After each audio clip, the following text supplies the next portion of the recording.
The prophecy and the life events recorded in Daniel unveil profound truths about the end times. Are you aware that the book of Daniel's prophetic insights span over 2,000 years of Israel's tumultuous history, even encompassing the era when Israel was exiled from its land following the temple's obliteration by the Romans? Daniel boldly outlines the rise, fall, and imminent reformation of the Islamic Caliphate. The narratives within Daniel must be intertwined to provide a compelling picture of the end-time beast that the Middle East anticipates.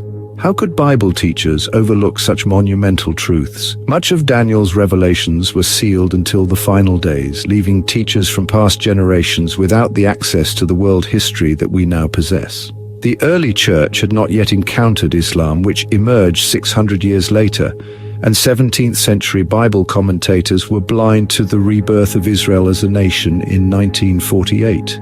Today, countless Christians are so shackled by historical Bible teachings that we overlook the powerful revelations that the scriptures offer us now. Theologians fail to illuminate the teachings of the Bible. It is God Himself who reveals them when we open our eyes and ears to the Spirit's guidance.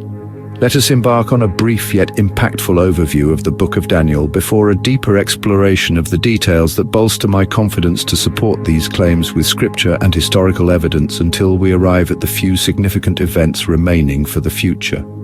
Daniel chapter 1. We witness God's people serving in foreign lands where ruling powers demand food sacrificed to their pagan gods, reminiscent of halal meat today. For them, simply eating becomes an act of obedience to avoid idolatry. People are indoctrinated to think and worship contrary to the one true God of the Bible. Islamic Sharia laws evoke this very reality. Daniel chapter 2. The minds of governing authorities are thrown into turmoil by dreams about their kingdoms, their might, and their future. Yet the truth is unveiled, their reign is fleeting, and a mere image of a man signifies their impending decline. There's a strange comfort in knowing that their peak is as good as it gets, prophesying a continued descent into chaos. The discovery of this grim reality seems to have brought peace to the governing authority, distracting them from the urgent need to cry out to God for the future of His people. In stark contrast, God remains vigilant, safeguarding Daniel and the Hebrew people. Daniel chapter 3. The government establishes a call to prayer for all people with the insidious aim of forcing everyone to worship the governor, bowing down at his command. Those who resist this worship are condemned to death, burned alive, a favored method of execution in Islamic tradition alongside beheading. Islamic laws, as seen in Daniel chapter 3, suppress the worship of any god but their own, fueling the persecution we see escalating today as we draw nearer to the end. The faithful who refuse to bow down to mortal men choose fire over compromise.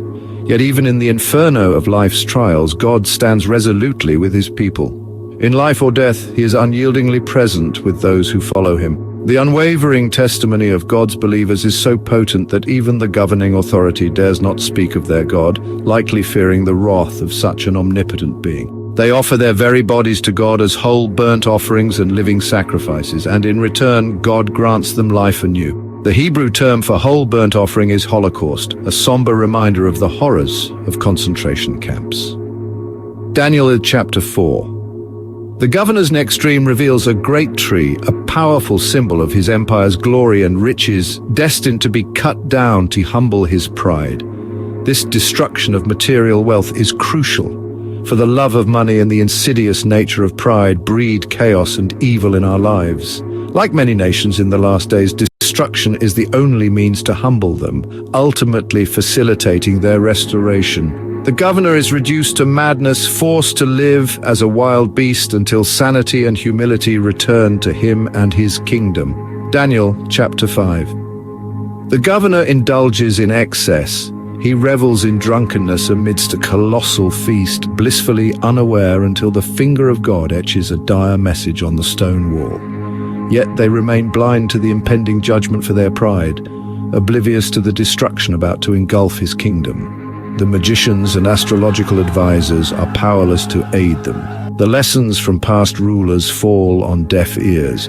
Destruction looms, and a new nation is poised to rise.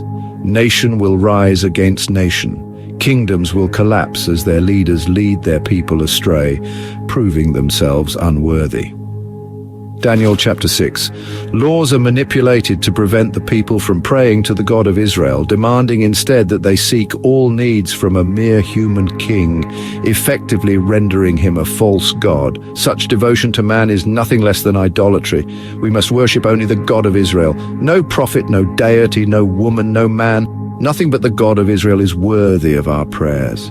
This time the trap set by others in the government aims to ensnare believers in their faith. Disobedience leads to a gruesome sentence of death by wild beasts rather than the flames of the furnace. Yet nature itself defends the innocent before God. The lions spare those devoted to him and turn instead on the wicked conspirators.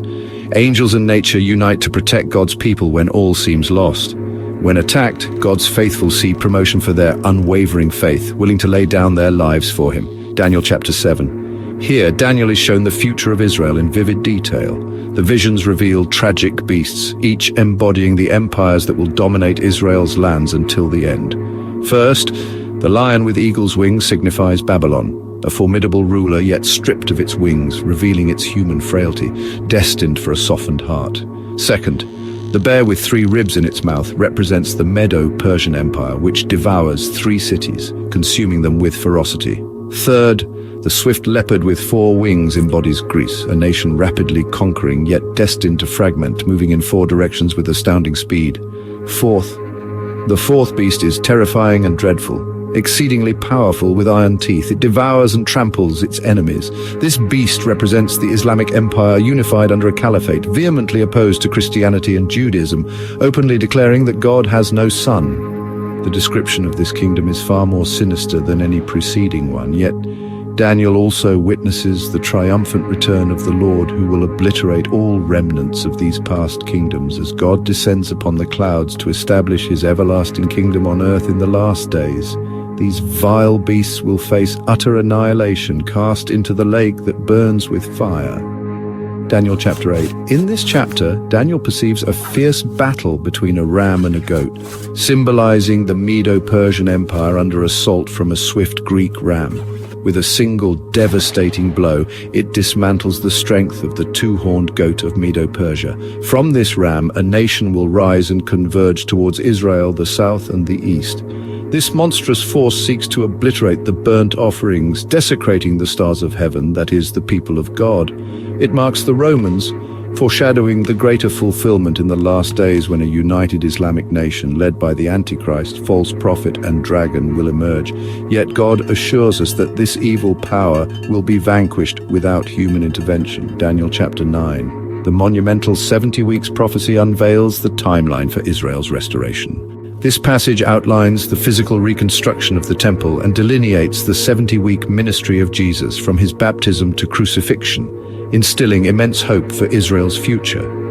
Daniel chapter 10. An angel visits Daniel, who is burdened by the vision of the future, fervently praying and fasting for days, seeking clarity and peace for what he has witnessed. An angel of the Lord arrives to strengthen and inspire him, reinforcing God's divine protection. Daniel chapter 11. Daniel is granted remarkable insights into the wars surrounding Israel that precede the end. He sees the rise of the king of the south and the internal strife of Islam, splitting between north and south, Sunni and Shia. Daniel also perceives the Mongol Empire, Genghis Khan, and the Ottoman Empire's decline, with nations imposing taxes without conquering regions. All this prepares the scene for more modern battles for naval warfare at Israel's shores by Western powers.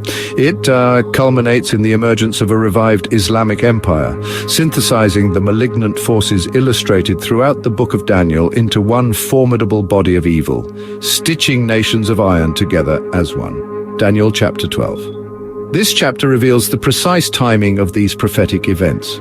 1,290 days mark the span from the inception of the Islamic Empire to its destruction. 632 AD heralds the beginning of the Islamic Empire. 1,290 years later, in 1922, the Ottoman Empire meets its end. There are 1,335 days until something glorious unfolds.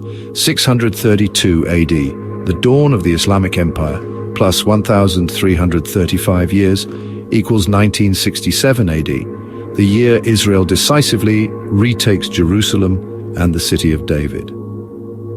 It's crucial to remember that as we approach the climax of history, clarity increases in our understanding. Many revelations were once sealed, but as the appointed time draws near, more will be unveiled. Daniel 12 verse 4 states, "But you, Daniel, shut up the words and seal the book until the time of the end. Many shall run to and fro, and knowledge shall increase." Everything in the book of Daniel serves a divine purpose, guiding us to comprehend the nature of the end times. No detail within this book is happenstance. Each image will manifest in the final demonic kingdom that will rise in the future. This is merely a brief outline. Stay tuned for future videos featuring a comprehensive line-by-line breakdown.